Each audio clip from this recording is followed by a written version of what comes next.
Hello and welcome to Creating Canon with your hosts AJ Hamilton and Nicky Wicky Pap Pap. I don't even. Whatever. Nicholas C. Pappas over there. Nicky Wicky Pap Pap. That's what I was called in high school. I know. I was Holy there. Christ. No, you weren't. No, I wasn't. Oh, shit. But I've heard stories. And speaking of high school. Oh. And high school stories. You're good at transitions. No, I'm not. That was a really bad one, but we're just going to go with it. Fuck, man.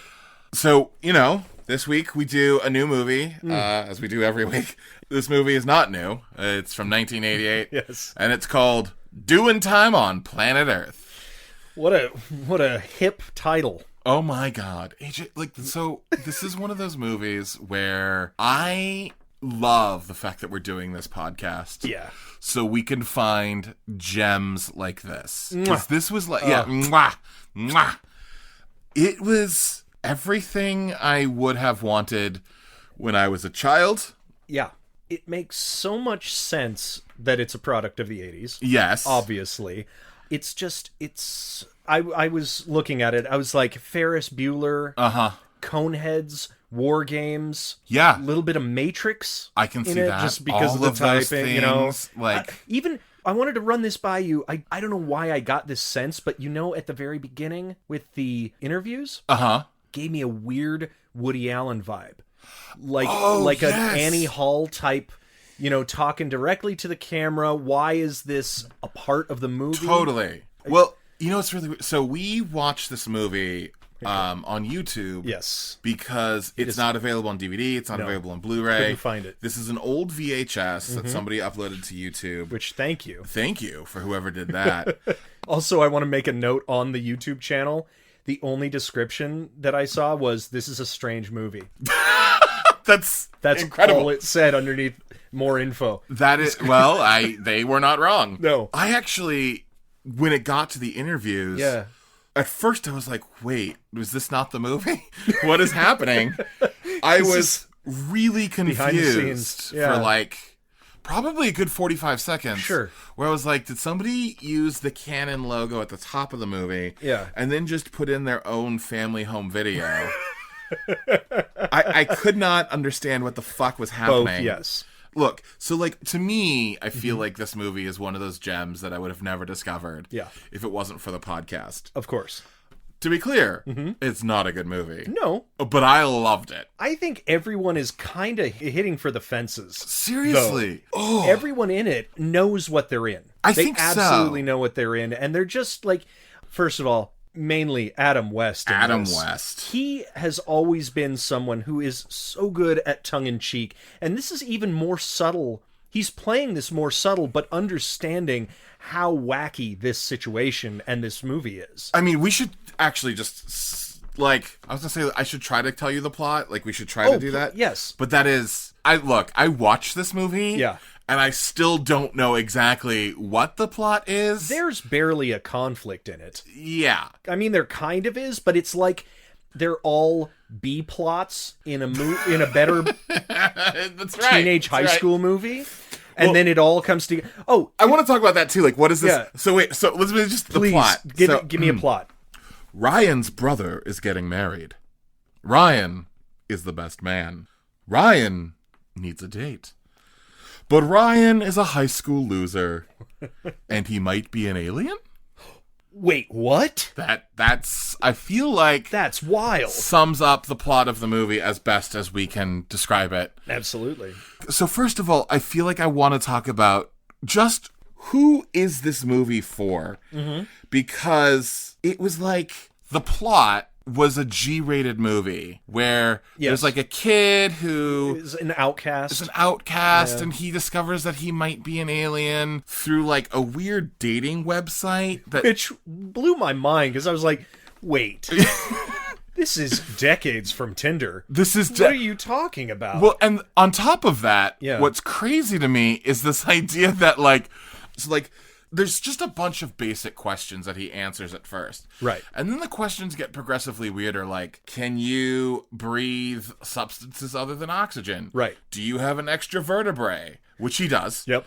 And he's marking yes to all of these things. And then all of a sudden it's like, congratulations, you might be an extraterrestrial. Yeah. To which I was like, wait, hold the phone. So what you're telling me is that Adam West's character, Charles Pinsky, and his lover, Edna Pinsley, right, played by Candy Azar, who was fucking incredible, by the way. Yeah. They have set up a dating website that then filters out people who might be aliens. It was or have they hacked into a website for dating what the fuck is happening? I will say that seemed like a screenwriter's shortcut. Oh my god. To me, it seems like that's a very specific net. That's a very tiny net. Yes. If you are looking for the chosen one or another one of your kind, one dating app that is accessible on an Apple IIe. Yeah. Like, that's weird. That's very weird. Also, 88? Yeah, the internet was not really quite a thing. He clearly was a genius. He was. Yeah, he was. He was. I mean, the evidence to show that he was a genius, Ryan was a genius, is like that he's created a net on his floor to catch people. Yes, which is sometimes falls from the ceiling. Yep. And sometimes pulls up from the floor. Them up. I don't know. I mean, I guess that's a genius thing to do. Well, and also he's quirky and weird in that he sleeps in a hammock. Yeah. He has a parrot that he sort of talks to. He's eccentric. Oh, can you communicate to animals? Oh, that was one of the questions. Another one of the questions. On the dating site. Yeah. And every morning he wakes up to his jukebox playing. Sure. And the only thing in his jukebox seems to be theme songs from television shows. Yeah, old television. Like, so we had all Bewitched, yep. The Munsters, Magnum P.I. You pointed that one out. Yeah. And that's how he wakes up in the morning. Yeah. So more eccentric than genius. Yeah. And then on the flip side of this, weirdly G-rated plot, because, the other part of the plot is, his brother's getting married, and he needs to find a date, and he can't ruin the wedding. And to raise the stakes, one of the things that they do is that his new in-laws are... big money or something. Question mark? This was unclear. A failed vice president? Yeah, so that was unclear too, because he definitely ran for president.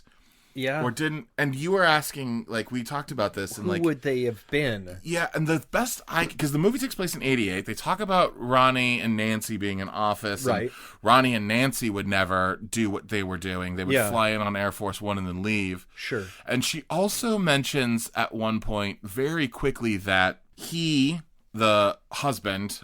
the father of the bride. Yeah. Only won one state. So that leads me to believe that he's based on Walter Mondale? I guess. Who, in Reagan's second term, beat out, and Mondale only won his home state of Minnesota. Yeah. Question mark? But was Walter Mondale a vice president ever? No. But why is he referred to as a vice president? Wasn't he? At one point? No.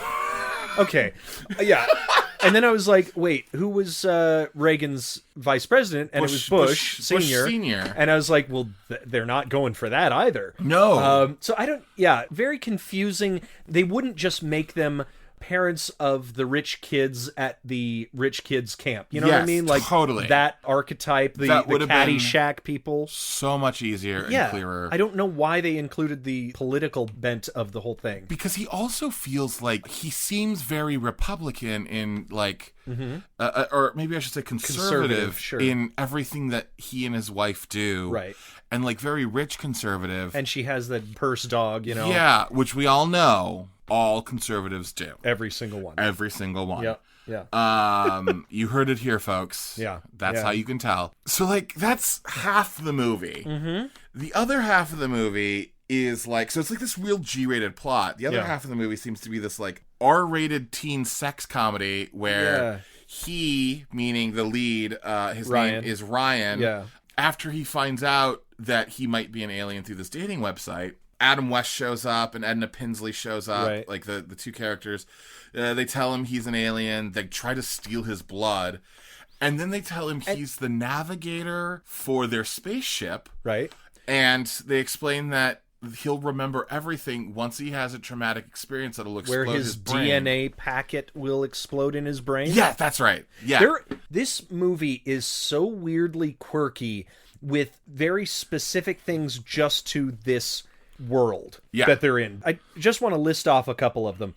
Ryan's father owns a Holiday Inn which has a tower next to it, or included in it, that has a spinning restaurant on top of it. They're like in Ohio, right? They're in the prune capital of the world, I remember. Prune capital of the world, sure. Whatever that means. Yeah. But there's that. There's a spinning restaurant which that looks like a spaceship. Absolutely. Like, you would have to be dumb to look at that thing and not think, oh, that's a spaceship. And you should theme your hotel around aliens. Which they do not do. Just a piece of advice for him. Yeah, which they do not do. Then they have a really overtly sexual and bad singer woman who drives a motorcycle into their... She works for them. She works at the... She's a lounge singer. She's a lounge singer. And she drives her motorcycle in there. That's why I thought about Weird Science at first. I was like, yeah, just the guys driving in. Drives the motorcycle through the hallways. And that is, the character's name is Lisa, played by Andrea Thompson of Babylon 5 and NYPD Blue fame. One of the things I want to say about her, this goes to that R-rated teen comedy thing, is like, she's a hooker, they say, who may or may not be a hooker, but is definitely a stripper. Right. Who pops out of a bachelor party birthday cake. Who also fillets the lead kid to help blow his brain DNA packet in his head. If you're having trouble following this, so were we.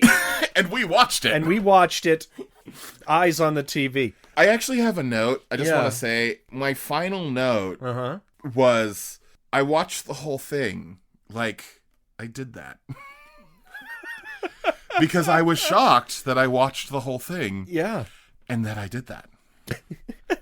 I'm proud of us. Yeah. The thing that was like shocked me at first and gave me the sense that it was going to be an R-rated comedy was that as they're having family dinner at the very beginning, when they're up in the spaceship lounge restaurant, when the lounge motors break down, the dad's like, oh my God, this fucking thing is broken again, and what a piece of shit.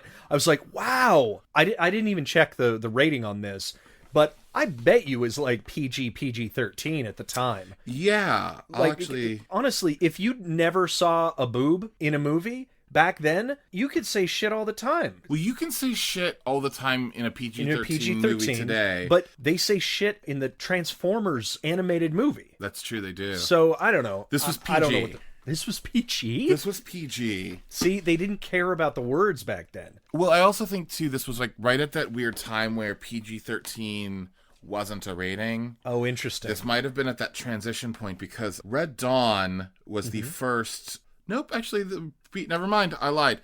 PG-13 was a rating for a full 4 years at this point. Oh, okay. So I don't know how we got away with the fucking restaurant spinning thing. Yeah, I don't know. But I'm flummoxed. I am this flummoxed movie as well. Has me flummoxed. There's the exact trappings of every one of those lose your virginity movies. Yeah. There's the horn dog best friend. Oh my God.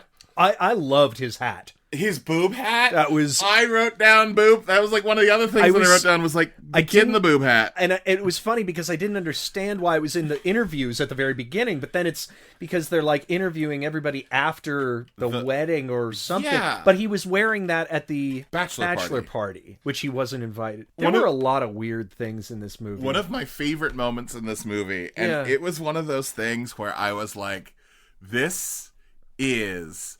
why this movie might be my new favorite ever. Well, actually, let me get to... because, like, the other... oh, my God! There's so much of that kid. So there is that one scene where he asks a 10-year-old out on a date. Yeah. Which was not the reason I thought... because, first of all, the kid is clearly 17 or 18. Yes. And he asks a 10-year-old out on a date. And it is like... and she turns him down. She's like, ew, you're gross. In like a completely normal way. But the thing that really got me was earlier in the movie, he asks a girl, he's like, hey, baby, why don't you come on over and we can watch I Spit on Your Grave together. Which, if you don't know what I Spit on Your Grave is, it is a rape-sploitation film. And that's the movie he offers to watch on a date with a girl who's in high school. The least Netflix and chill movie that you would want. That is exactly. And when he said that, my jaw, like, unhinged as it hit the floor. And honestly, I shouldn't be laughing. I laughed. At that point, I was like, you know what? I'm strapped in and I'm fucking ready to go for this movie. On it. I was ready to go. Yeah. You bring up I Spit on Your Grave, and I want to just go down the list of all the different... This was absolutely a product of its time, because it did not shy away at all from cultural references. No. I mean, I don't know if they had access to all of this, or if the fact that it was all in public domain or something. Well, at least... I don't know. So, Santa Claus Conquers the Martians, which... They're playing that on the he's watching that... Which I think is public domain. Yeah, I think so. It's old enough. They mention he's wearing a Star Wars something or other. There's a blanket, Star Wars towel. In the movie. He talks about I Spit on Your Grave. A Raisin in the Sun is playing at the local theater. Which I think is a gag based off the fact that they're in the prune capital of the world. Because there were raisins and gigantic prunes all over the movie. Yes. So I think A Raisin in the Sun was like a weird, stupid gag connected to that. Yes. And then, like you were saying, Magnum P.I., Star Trek, all of the different things. They mentioned the Jetsons at some time when the friend is being freaked out about him possibly being an alien. He's like, this is something out of the Twilight Zone. Amazing stories, man. Outer Limits, dude. Which I think when he's flipping through the channels with the Twilight Zone, they cut to an old black and white show that I think is either Twilight Zone or Outer Limits. I'm not exactly sure which one it is. Right, but it was in that vein. Yeah. Yeah, and then for some reason, I don't know if this was like the director or writer's favorite, but B-52s. Well, B-52s, the band. Yeah, no, I know. And I think that was such an interesting way they seeded the mentions of it throughout the movie. Well, that was, I thought, because there was a point where, because they mentioned B-52 in the bingo hall. Right. He had to take his B-52 vitamins. Yeah. And actually, when they said B-52 vitamins, I was like, wait, what? What? Yeah. And then they mentioned it in the bingo hall, and then they mentioned it somewhere else. And then they mentioned the band, and like... With the poster above him. Oh, the teacher said you have to do all of your homework A26 to B-52. 52, right. And it was like, at that point I was like, wait, what? And even, I don't know if you are familiar at all with the band at all, but the Adam West character dresses like the guy from the B-52s. And they said, and she's got the bouffant, the gigantic bouffant, like the girl from the B-52s. Sure. And then, when he's getting filleted by the other girl...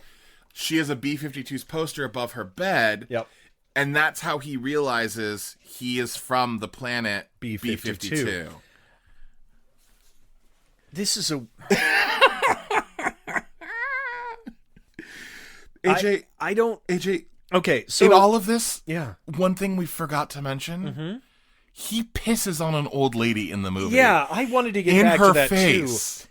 He pisses in an old lady's face. Sleepwalking, and the woman can't figure out how to lock the door. And apparently there's only one bathroom in the house, which aren't they in the... Where do they live? Do they live in another house? They live in another house. They do. And they don't live in the Holiday Inn. The in-laws are just... Like, they didn't put the in-laws up at the Holiday Inn because there was a thing about how they were too hoity-toity to stay at the Holiday Inn. Right. So they were going to take them to the house. Right. Oh, they could stay in their own home. Yeah. And so he walks in there, and he just, without looking at her, or... He was sleepwalking. Just pees on her. Right in her face. And then it's never brought up again. Never mentioned. She didn't wake up the next morning. Screams, and then she looks at him weird the next morning. But that's all. Yeah. It's settled. That was it. For being a very uptight woman... She does not go into it, or that's a red line. I'm not letting my daughter marry into this dumb family. He peed in my face. It's very, dare I say, Trumpian in the Russian... You know what? Never mind. We'll push away from that. Fuck, this movie... He wants to go to school. That was another thing he kept saying, is like, he wants to go to school as far away from his parents as possible. He wants to be in the Peace Corps, or he wants to get in with the politicians so that he can be an ambassador or something like that. Well, I think he just wants to join the Peace Corps, which he can't join because his extra vertebrae. Oh, yeah, that's right. Yeah. But then there's like weird moments where he's trying to sign up for schools, and he signs up for University of Kuwait, University of Dubai, University, like all these weird universities. And then there's a scene where a guy shows up dressed as like a very stereotyped Arab character from the University of Kuwait who is there to recruit him in fucking Ohio or wherever it is. Yeah. And that scene, like, literally all that happens is he shows up. They slam the door in his face. The kid, Ryan, goes outside. He says, "Oh, is it a full ride?" And the guy just goes, "Not with your grades," or something like that. Yeah, not with your SAT scores. Oh, right, yeah. And then it's just never heard from again. No. Ever. No, it's not. Oh my God. This is the greatest movie it's not ever made. No, it's insane. So essentially what we don't know about Adam West's and Candy's character is that they're essentially running a cultish type thing. Yeah, there was a definite, like, Hail Bop Comet, they were going to drink some Kool-Aid thing going on. Yeah, exactly. And they have the thought that the hotel tower is their spaceship. Yes. And they're going to have the wedding in the spaceship. Yes. Which are two separate plot threads. Yep. That are only tied together by Ryan. And the amazing thing, too, is they believe that there's a spaceship on top of a tower connected to a hotel, which they have done, and they being Adam West's character and Candy's character, Edna and Charles, as it were, Edna and Charles. They have this thought, but they do no research on where this could exist. So when they finally do meet Ryan through the CompuDate website, which that scene was incredible, by the way. Fucking bananas, balls to the wall, crazy as shit. They find him, and then they're just like, oh, wow, that's crazy because we believe that you're the person we were looking for. It just so happens we believe this thing about a spaceship attached to a hotel. Here's an artist's rendering of it. And on a cave painting. And your family owns that, so this must all be true. Let's just take the logic of the cave painting. Unless it is, say, a prediction from the past, which I don't think it is. I think it's actually like, we're sending you to a place that we've established long ago. Yes. A cave painting was made of a tower connected to a hotel that spins. So when was that cave painting made? Oh, I get the impression that Adam West made the cave painting. I don't get the impression that it was an ancient cave painting. No. I got the impression that he was like, you know what? I just found some chalk here. I'm just going to make a cave painting. Because at the very last line of the movie, when they find out, spoiler alert, that is not a spaceship, it is just a spinning restaurant. Yeah. As they're driving away, Adam West clearly says, well, Edna, I guess we should try your theory about the Taj Mahal. That was a terrible Adam West. I apologize to... We should try your theory on the Taj Mahal. That's a little bit better. I haven't worked on it. Yeah, I hadn't either, clearly. Yeah. But that's how it ends. So it's like, he was like, no, I drew a cave painting. Yep. It has to be true. It's on a cave wall. Yeah. Of course, duh. Which anything that you draw on a cave wall becomes true. Yeah, absolutely. Yeah. This movie is so fucking odd. We're skipping the fact that they raid the wedding in a bunch of orange jumpsuits. Yes. Like with shotguns. And they also shoot a DJ? Or no, the photographer. Yes. At first I thought that they were just shooting his camera, but I'm fairly sure he got shot. Well, I don't know how you could shoot a shotgun at a camera and it only takes out the camera. It's a big damn camera. Yeah, that is true. But I think that was the guy who was getting in the ambulance at the very end. Yes, I think that is right. I think that is absolutely right. There were weird stakes to this whole movie. This movie is incredible. Also, there are so many characters in this. There's the brother, the sister who he kicks out of his car. The sister who does not claim that she is related to him, will not claim that she is related to him. Which confused the hell out of me at the beginning. That's the difficulty of introducing all of these characters before you meet you any of them. And have them give false testimony, essentially. Yeah. You know, because I was like, okay, is he claiming that he's related to you, or who are you? What is the actual relation? Because that was never actually clear. And that first scene, the dinner scene, is just more confusing because they're two families meeting each other for the first time. And he's showing them a slideshow about their family's life. Him being Ryan is showing a slideshow about the family's life. Weirdly, just in there are things like, and this is me sleepwalking, where I almost walked off the roof. Of the hotel. And also, he accidentally puts in a pinup girl in the carousel of the slides and is like, whoops, oh no. This posits a world where he has got slides made of half-naked pinup girls. And he's made a presentation. And accidentally, that one fell in there. For the last time when I projected a pinup girl on the wall. To do that, but And the thing is, I don't know if you ever had one of those slide projectors as a kid, but I think I did, yeah. You have to pay attention to how the slide's going in, where it's at, so you can't accidentally just drop one of those in. No, you can't. No. And he seemed like a fairly fastidious person. Yes. For having bad carousel sorting talents.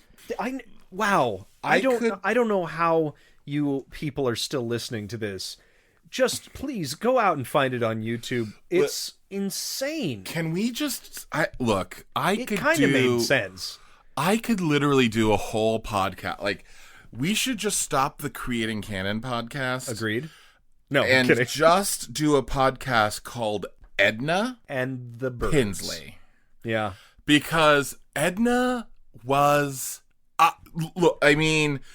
she shows up in the first scene with this gigantic bouffant hairdo that is gotta be 2 feet wide and 4 feet tall. Yeah, that was shocking. And then, as she's sitting at the dinner table, nobody knows who these people are. They just show think that they're up from Berkeley. Yes, everyone because they're weird. Yeah. Yep. Everyone in the family's like, oh, they must be from Berkeley. Yep. So you could just come sit at the table and join us for family dinner. Sure. And in the middle of family dinner, all of a sudden, her hair opens up, and there is a bird cage inside, and a bird flies out of her head. She says, "Get back here." The bird turns around and flies back into her hair, to which she closes her hair door. And then insists that Charles, Adam West, hairspray it closed. And then it is never mentioned again. Yeah, well, I mean... I don't know. I don't care how much you suppress your feelings or anything in the world. You are going to mention that at a dinner table. You're going to react to the fact that happened. Yeah, you're going to be like, "Excuse me. There's a scene. What do you have in your hair? There's Why a scene is this later happening?" in the movie where she pretends to be a cop, and the top of her cop hat is cut out, so her bouffant could stand up above the top of her cop hat. And she actually says, look, I could not get enough of her. She says the line, I didn't give up my nail shop to end up in this dried up town. And then later in the movie, in order to blow his DNA sac in his brain, Adam West is like, "You're going to sleep with Edna." To which she just looks at him, and she has these nails that are Click. they gotta be long. 3 or 6 inches. She's just clicking them and moving them, and she just looks at him dead in the eyes, moving her nails like a weird fucking crab, and she goes, "These are my tools." Yeah, man. That's it. That's it. This is a twisted fucking movie. Oh my god. And then you know what okay. So this is a movie missing things in it. Oh. Because there is... Like a plot? Yeah, like a plot. Exactly. I thought that he was going to... So he ends up falling in love with the stripper. Oh my god. And can we please just talk about So she talks about God. how great of a singer she is, and they all say things to her like, well, you've really turned this place around. The only way we ever get people in our lounge is because of your amazing voice. You're such an amazing talent. And then when we see her sing, it is like... It is her version of MacArthur Park. Left the cake out in the dark. Or in the rain. Oh my God. It is. I mean, I can't... It was a joke, right? Obviously, right? They didn't think that was good singing. Well, I think it's one of those things like the rest of the world, like in the movie, is that they all thought it was good. We were supposed to understand that it was bad. Okay. I think, and the only reason I say that is because if that wasn't enough, they hire a wedding band, and the guy in the wedding band, he sings this rendition of Stop in the Name of Love that, AJ, conservatively, we were a minute into the song before I realized what the song it was. I think that was the most masterful editing in the whole thing, because it starts... Stop! Because every time he says stop, it cuts to a different angle of him. And then he's like, in the name of love. But no, you're putting way too much, like, actual, like, because it was like... In the name of love. Yeah. There's a scene, too, where she sings a song, I don't even remember what song it is, where it was, like, halfway through the thing where I was like, wait a second, that is an actual song. Right. She is not making something Let's Get up. Together, maybe? Or... It was Fly Me to the Moon. Fly Me to the Moon. No, you're doing... Because she was like, I know. Fly me to the moon. Right. It was almost... Yeah, it was a spoken word. Like, it was... Oh, my God. Yeah. This movie had jokes aplenty. It felt like a movie where you're supposed to feel off-kilter because the main character feels like he doesn't belong. And they created a facsimile of our world with a lot of weird shit in it so that you kind of felt off. But do you feel like in the scheme of things you sided with Ryan, or was he just also a weird part of that world? Did you empathize with him? I don't know the meaning of empathy. No, I know you don't. After watching this movie. I don't know the meaning of most words after watching this movie. No, I mean, in some ways, part of the issue is just the fact that there is... Oh, my God. How do we even discuss this? So, he's got the extra vertebrae, which is weird, and I don't think that is a thing that exists in the world. There's also the thing where they ask him the question if he could breathe other substances. Weirdly, there is a shop that only sells helium balloons in this town that somehow stays open. But it was perfectly placed in time. Yes. For him to go...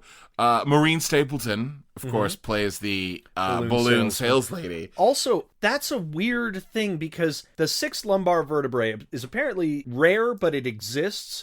But he did breathe helium. That was the point I was going to make. He actually breathed helium. Unless one balloon wasn't helium and it was being held up by the other balloon that had helium in it. I don't think that was the case. I don't either. Because he actually breathed helium. Yep. Which made me question, like... Then at the end of the movie, it seems like he is not an alien. There is no such thing as aliens. Yeah. It was a crazy cult. Right. And this is where, like... So you asked me the question of, like, empathy and understanding, like, if I was supposed to track him or... Mm-hmm. That's what threw me off the most, is because there were clear things where he seems to actually be an alien. But he is not. Like a lot of red herrings for us. And then you realize, oh, it was just a love story the entire time with all these weird, like these out of this world, sorry to... Wah, wah, wah. Yep, a bunch of eccentric people around him to make him think, oh, well, I don't fit in. This is the perfect metaphor for adolescence. You know, it's not, because they lead you too far astray. I'm trying to think of what movie this reminds me of, because there are those movies where they do it more masterfully, where it's like it leads you in one way and then brings you back and says, no, all this was a coincidence. You're normal. I haven't seen it in a million years, but the one thing that comes crashing to mind is that Kevin Spacey movie K-Pax. Okay, yes. Where, like, was he an alien or not? Yes, absolutely. I like that one. Also, I know this is it's a small part of the movie, but it kind of reminds me of Home Alone, where he thinks that he has, like, all the things coalesce where he thinks he has wished his family away. Right. You know what I mean? Absolutely. But it makes more sense in those movies. It's like, okay, there was a little weirdness, but it all goes to logical sense. But he breathed helium. This is just weirdness stacked on top of weirdness stacked on top of some more weirdness. So what I think is super fucking fascinating about this movie, stepping back and kind of looking at it as a movie in general, is it's one of those movies, and I don't know how to explain this any other way, but like, if I had seen this in theaters, if I had seen this at the time, or if a movie like this came out now, I would be like, what the fuck is this piece of shit? How dare you? It is awful. Yeah. Weirdly, discovering it on YouTube, understanding that it's going to be nuts, I truly enjoyed this. Yeah. The entire, like, there were some, like, true guffaw laughter that I had. Part of it just came from, what the fuck is happening? Where did that come from? It makes no sense. You know what? None of it is offensive. None of it is, like, badly offensive. That's or like, true. None of it is like, oh God, that is so horrible or so misinterpreted. It's all just fairly passable fare of an 80s movie. It just, they hit all the things and they have these weird aspects to it, but it's just a movie. It's just a romp. Yeah. You know, there's very little stakes. You never really feel like anybody's in danger, except when they bring shotguns into the wedding. Yeah. Shotgun wedding. And no. You're welcome. I also feel really I like when he asks the clerk to check his shotgun and then it falls and shoots somebody. Oh my God, this movie was insane. The only other person who was really in danger was that 8-year-old girl getting asked out by a 17-year-old boy. Yeah, that's not great. That was not cool. But actually, it's funny that you say, like, the thing that you kind of bring up that I think is actually very interesting is I feel like a lot of the 80s movies that we've been watching, there is sort of like a moment where we have to be like, there is some terrible treatment, of women, of minorities, of things like that. This movie didn't quite have that, other than the one best friend who was sort of gross. And yet, that's almost one of those things like a cautionary tale, or that's not what to be like. Yeah, because it's very clear that clearly he is not, a cad. Yeah, he's not good. Right. And then the rest of it feels, I don't know. This is, I mean, like, I know I keep saying it, but, like, I really do feel flummoxed by this movie in that it's a collection of, like, weird SNL sketches. Yeah. I laughed so hard several times. The bird, man. The bird! The singing. Yeah. The singing killed me. Edna, pretty much anytime Edna was on the screen, I was in hysterics. Yes. Well, and that's the thing, is whenever they were on screen, it felt to me like the Coneheads trying to fit in to a world. Oh, yes. You know what I mean? Yes. Yeah, it does definitely have that feeling. Those feelings of that normal, straight-laced family that wants to, that just doesn't get the other weirdos going on, you know? So that's... We are from France. And who was this? This was directed by Walter Matthau's son, Charles Matthau. And also, this was Little written... Charlie. This blew my mind. Okay. This was written by Darren Star, the guy who created Melrose Place, Beverly Hills 90210, okay, Sex and the City. It is that guy. This came from his mind. And if I'm tracking this right and I'm remembering this right, Beverly Hills 90210 was only like a year or two after like this early movie. 90s, yeah. Yeah. This was 88. Beverly Hills 90210, I think, came out like, 92 or something like that? Yeah. So he wanted to explore high school a little bit longer. How odd. This movie was a part of the Go-Go Boys years. Yes, this definitely had the Menachem and Yoram stamp of approval. Yeah. It felt insane. And it felt like one of those movies where it was being filmed and they had no clue what was happening. No, oh God, no. Well, that is interesting. It didn't feel like it was being pulled by a producer. It felt like a singular vision. Actually, I think you're right. Yeah. 100%. It felt like a... And when we go to, like, the idea of... And we might be jumping ahead just a second here, but, please. like, when we talk about, like, what is canon about this movie... Yeah. I gotta say, like, the reason why I think I enjoyed it is it was so unabashedly whatever it was going to be. Exactly. It was a single vision. They fucking went for it all the way, balls to the wall, unafraid to be weird or crazy.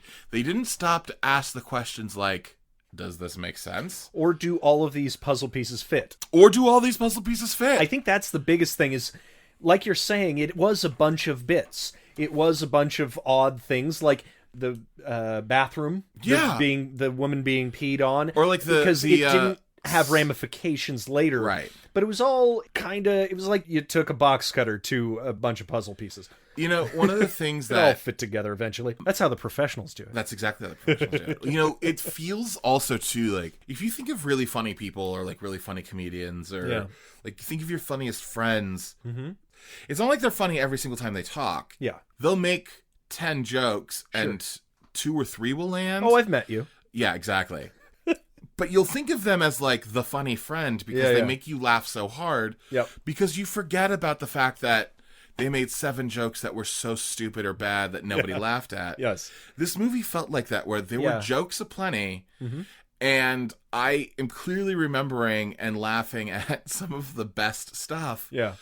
And I'm actually neglecting to remember that there was a lot of stupid shit. Oh, sure. That made me roll my eyes. That made me go like, fuck you, movie. You know what movie that we've done so far that matches up with this pretty well, just in the tone and feel of it, is Rockula. Yes! But that movie is kind of a mess in the pacing and the length and the multiple weird music numbers in it. So good. That one had a lot of music in it. Rockula!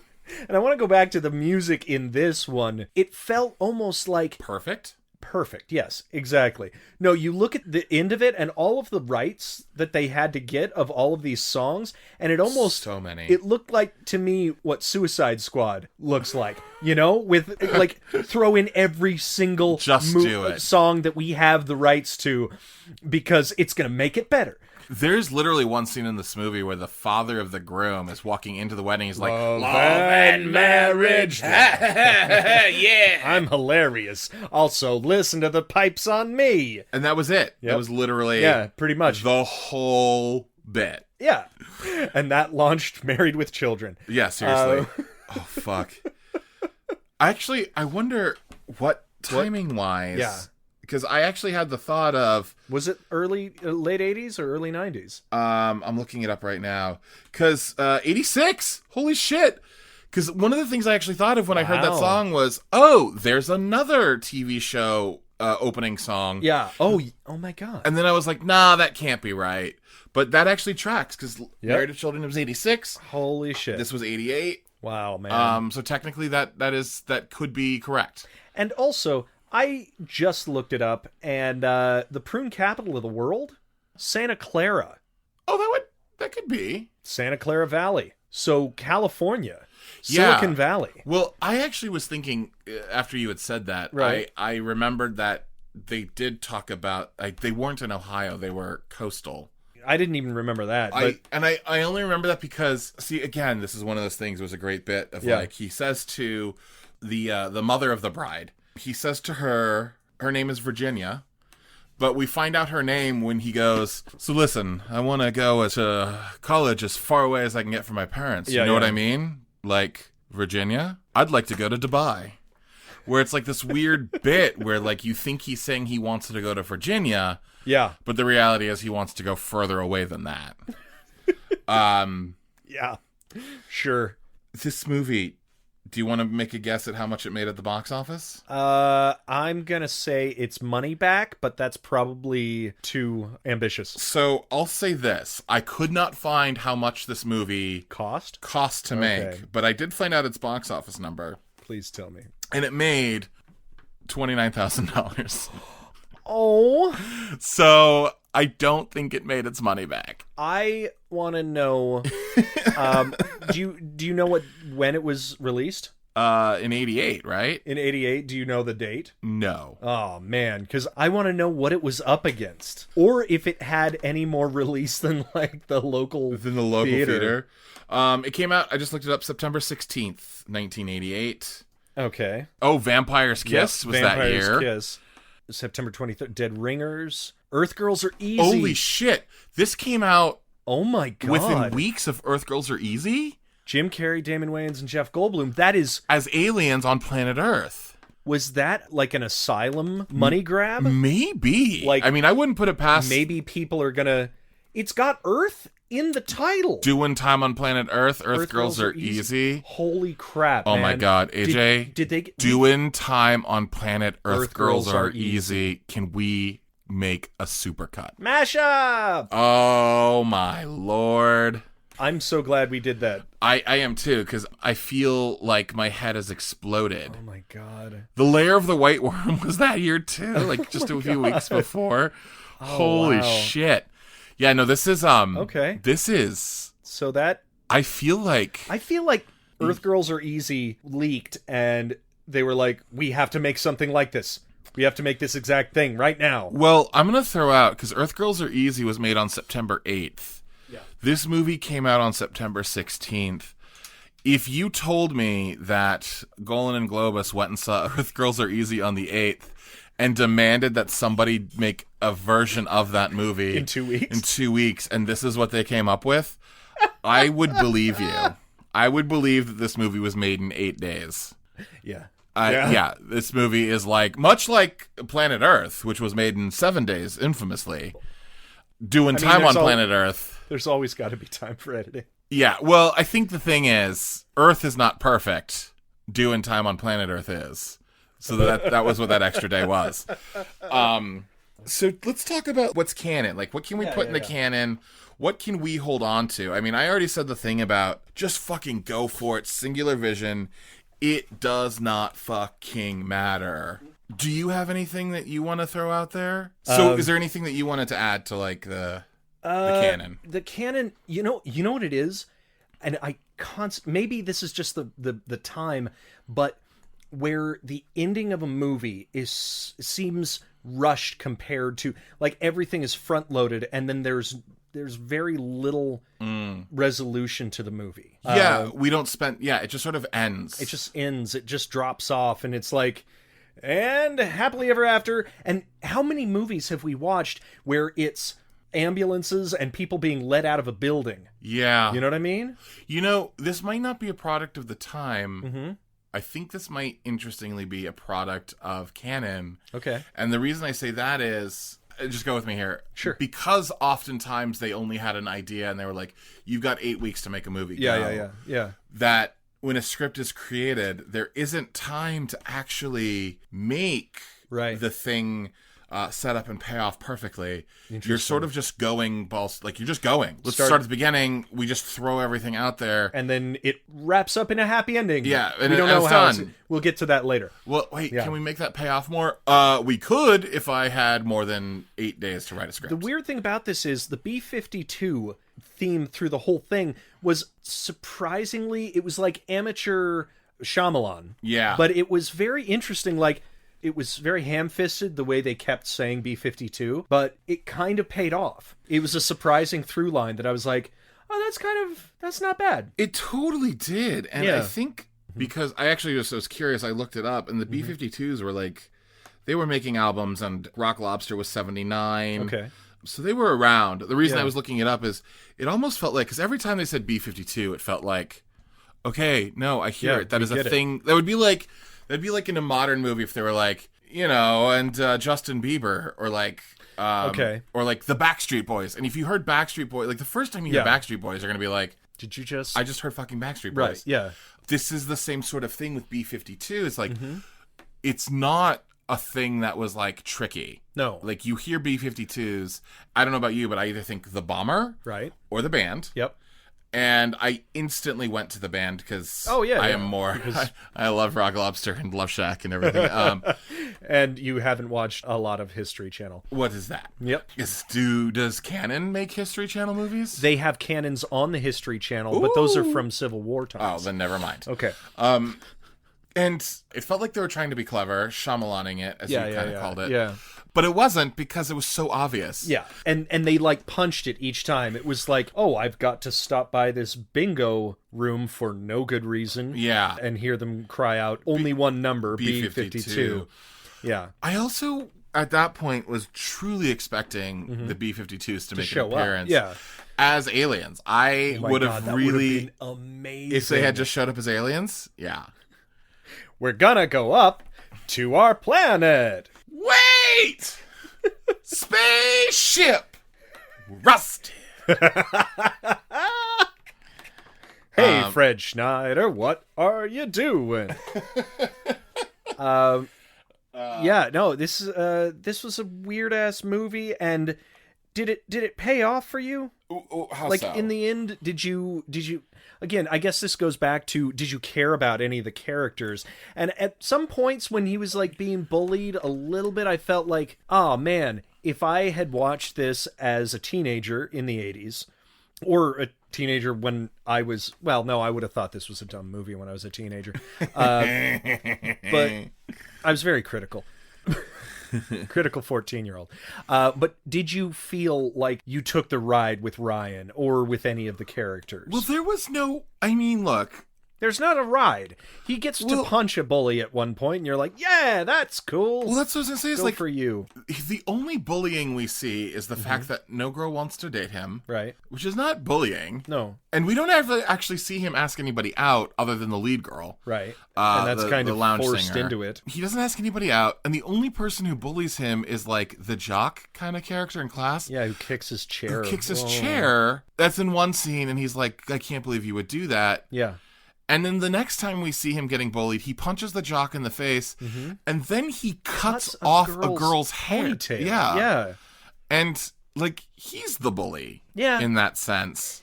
You know what? Also, that is not traumatic. That was the other thing I kept thinking. Oh, is like, yeah. all of the experiences he was trying to do to burst his DNA sac in his brain. He was mean.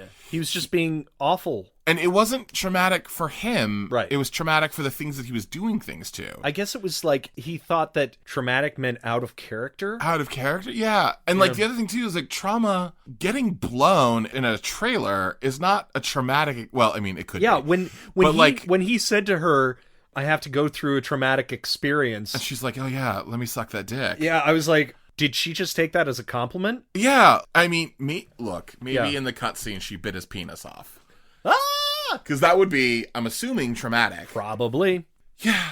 So Canon 2, I just want to throw out there, please. Song, like the way the songs are sung and everything Edna did. Yeah. Those two things were hysterical to me. I think when we create this, we have to have a house band. Yes. The Cannon Band. God, the Cannon Band. Mm-hmm. So let me ask you, because you asked me, where did I land on this? Did I empathize with anyone? Which I don't think you can, in a way. I feel like Ryan, the main character, and his dumb friend, which I can't remember his name. Dan? Was it Dan? Dan Forrester? Dan, yeah, that was it. Yeah. I think they made up what would have been two perfect friends for a main character. I see what you're saying. You know what I mean? Like a nerdy, weird one and a lecherous sort of... So what they needed was like... the regular kid. You know, it's weird that you even say that, because you know what I'm thinking? Like the thing that popped right to my brain is, did you ever see the movie, The Girl Next Door? Yeah. Where like, you had the lead guy... Right. Who was played by Emil Hirsch. Right. And then you had the fucking lecherous guy. Yes. And I can't remember that guy's name. And then you had Paul Dano, who played like the weird guy. Right. And that's exactly right. That's exactly what I'm saying is you can do... Look, I mean, again, I thought of Weird Science. Two friends, but both nerds. Well, they're nerds, though. They're not weird in the same way that... That's true. That Ryan is weird. I honestly think the thing that throws me off from the get-go is the fact that everyone is calling him weird. So that almost pushes the audience away, because you haven't met him yet. Yeah. Although it could be done more artfully. But then the introduction to him is also off. Like, it doesn't endear the audience to the character. It's like, what is this nerd talking about? And on top of that, everyone else in the movie is weird, too. Yeah, like, you can't out-weird the weirdness. Even if they were straight-laced, they were weird in their straight-lacedness. Yes. Like, the whole vice president/president thing... Yeah. And the way they reacted and the way they were acting was also just weird. Like, they did not exist. No, everything seemed a little off kilter. It did not exist on Earth. Yeah. Like, as I know it. Yeah. Exactly. once again. I Yep. think it's clear that I enjoyed my ass off in this one. Yeah. So did you? I did. Like, it's not something necessarily that I'd watch. I might watch Earth Girls Are Easy first. But, What? yeah. No. Ooh. You go and watch Doin Time on Planet Earth. Yeah, no, it would be something that I would show to other people. I'd be like, you gotta see this. This is hilarious. It's not horrible. It's not so bad that you laugh at it. It gets legitimate laughs. So yeah, absolutely. Yeah. I enjoyed it. It knows what it's doing. I don't think it's the most masterful comedy that I've ever seen. Not even close. But absolutely, it was fine. Because it's almost weird because it's like, it's not so bad it's good. Right. It's definitely not so bad it's bad. Right. And it's definitely not good. It's fine. But I would say I laughed. I genuinely laughed harder at this than I have at some modern comedies. It's a 3:00 in the afternoon on a Saturday Comedy Central movie that I would have watched. Totally. You know what I mean? Or it's one of those things where you get together with 10 friends and you're going to watch some like crappy movies. Yep. You put this on, and as you're watching it, you realize that you are making fun of it, but you're not quite making fun of it the same way you've made fun of other movies. Agreed. Yes. And there are a genuine You're few... like, that was funny. That was weird. That's what so is odd. happening? Yeah. Product of its time. This cover... Ugh. I think I would have probably picked it up in a Blockbuster video if I was out of stuff to watch, and just popped up. I would absolutely be down with the interested in this sickness. Yeah. Oh boy. I'm so happy we found this movie. I am too. Yeah, it's a gem. It's one of the standouts, honestly. In a weird way, because it's bad. Yeah. I mean, look, no, it's not good. No, but it's awesome. I love that the dad jump-started the spinning restaurant with a tractor and a huge rope. It's like, that makes sense. The logic of this movie so far, that tracks. Well, actually, I think that's the crazy part is, like, in some ways this movie is so illogical. Yeah. But just at like, the same fine, time, go. it weirdly has a great logic to it. Yeah. In that somehow it actually all does sort of track. It just makes, it does make sense, except for the helium. That was the one part of the movie that I'm still confused by. I hope that it was just air. Because like a cut scene. Wouldn't that have been funnier if, like, he didn't realize it, but he was just breathing oxygen, like that old lady's breath. She blew up the balloon, and he's like, "Why does this helium taste like menthol cigarettes and denture cream?" It must be because I'm an alien. Yeah, exactly. All right. So we good with this movie? I think people should watch this movie. I think so. I think it should be released on Blu-ray.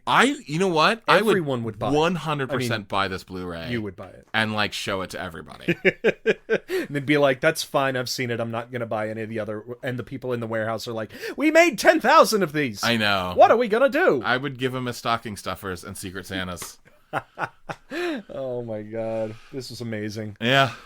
Well, good. I'm glad we learned things. All right. That's our main goal. We learned that we live and we learn and we love as well. Yeah. Yeah, it's important as long as there are alien undertones to it. Look, AJ, I just got to say, this truly was a story of teenage alienation.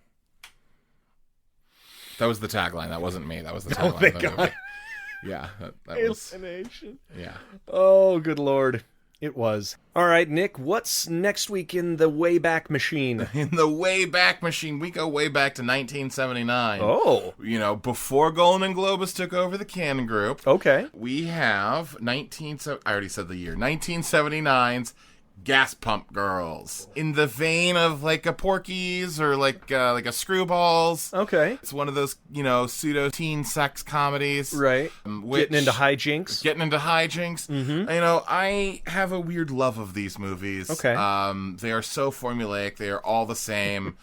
And they feel like a nice 80s warm blanket. Yeah. Actually, I think that's probably what it is. What's really sad, though, is a very skimpy shirt. Or a very skimpy shirt. But, it's interesting in that nearly every single one of these movies, when I go back and watch them again as an adult, I'm like, ooh, this is really real problematic. So I've never seen Gas Pump Girls, but we will find out if it is problematic or not. Well, the cover looks great. The cover looks great. Not problematic at all. Not problematic at all. So awesome. There we go. Next week, Gas Pump Girls.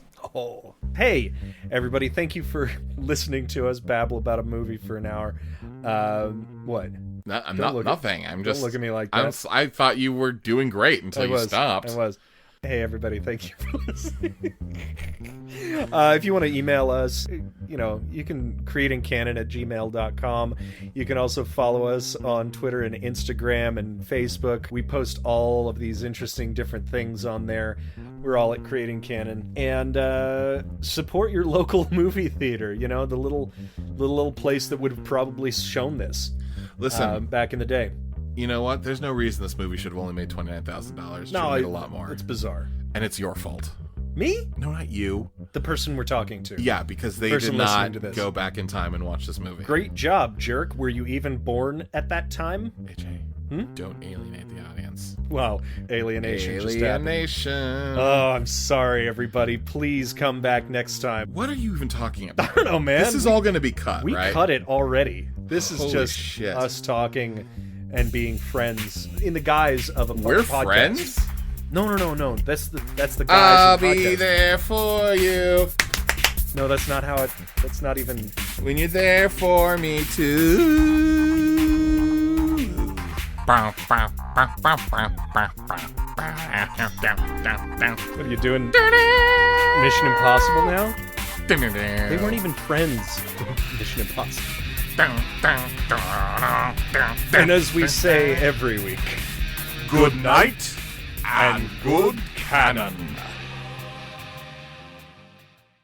This podcast will self-destruct in 5, 4, 3, 2. Am I kidding? It's already self-destructed. Haven't you listened to the last 3 minutes? Smoke. You know what rhymes with Ethan Hunt? Gerard Funt. That's right, actually. How did you know? Lucky guess. Good night. Fucking ball sacks. Waiting for yawn. Holding for yawn. Yawn over. Blue moon, I saw you standing alone. Oh yeah, you're great. I was just thinking of the singers in that movie. And how what I just did was about on par or better than what they were doing. Stop! Stop! Stop! Stop! Stop! In the name of love.